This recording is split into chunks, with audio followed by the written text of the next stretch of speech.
Bonjour à tous, on démarre tout de suite au palais présidentiel où s'est tenu un conseil des ministres. Hier, mercredi, le gouvernement s'est prononcé sur la question des quartiers précaires dans le district d'Abidjan. La priorité est donnée à l'assainissement de ces sites. On note également l'adoption d'une ordonnance visant à améliorer le climat des affaires. Il détermine notamment les règles de procédure relatives aux différends en matière de mesures d'exécution forcée et de saisie conservatoire. Les détails à suivre dans nos prochaines éditions. Après les éléphants de Côte d'Ivoire, champion d'Afrique 2023, le gouvernement ivoirien a procédé ce mercredi à la décoration des acteurs impliqués dans la réussite de la Coupe d'Afrique des Nations Cannes 2023. 293 personnalités décorées dans l'ordre du mérite national et du mérite sportif au cours d'une cérémonie à l'esplanade de la Primature au Plateau en présence du Premier ministre Robert Begré-Mambé qui a reconnu l'apport de tous les Ivoiriens.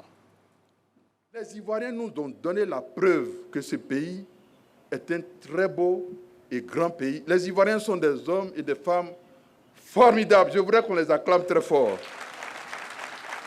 Si on pouvait les décorer tous, on les aurait décorés. Mais vous qui avez eu la chance d'être décorés, je vous demande pardon. Nous sommes les représentants des 29 millions d'Ivoiriens et de tous les amis de la Côte d'Ivoire. Je vous assure, tous ceux qui vivent dans le pays ont porté le maillot de la Côte d'Ivoire. Il n'y avait pas d'étrangers, il n'y avait pas d'Ivoiriens, il n'y avait pas tous supporters des éléphants.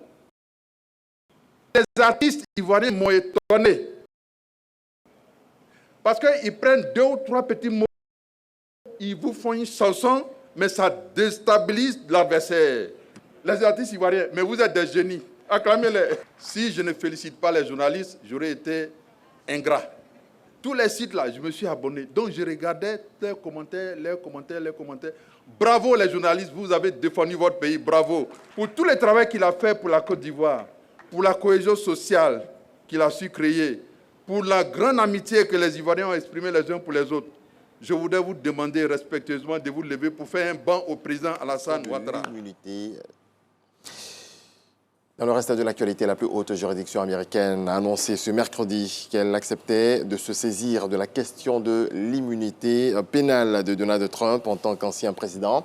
Les débats auront lieu la semaine du 22 avril. Le procès de l'ex-président républicain pour tentative illicite d'inverser les résultats de l'élection remportée par le démocrate Joe Biden aurait initialement dû débuter le 4 mars. Mais le grand favori des primaires républicaines pour l'élection présidentielle de novembre cherche par ses multiples recours à passer en jugement le plus tard possible. En tout cas, après le scrutin. Merci à vous tous de nous avoir suivis. On se retrouve à 7h.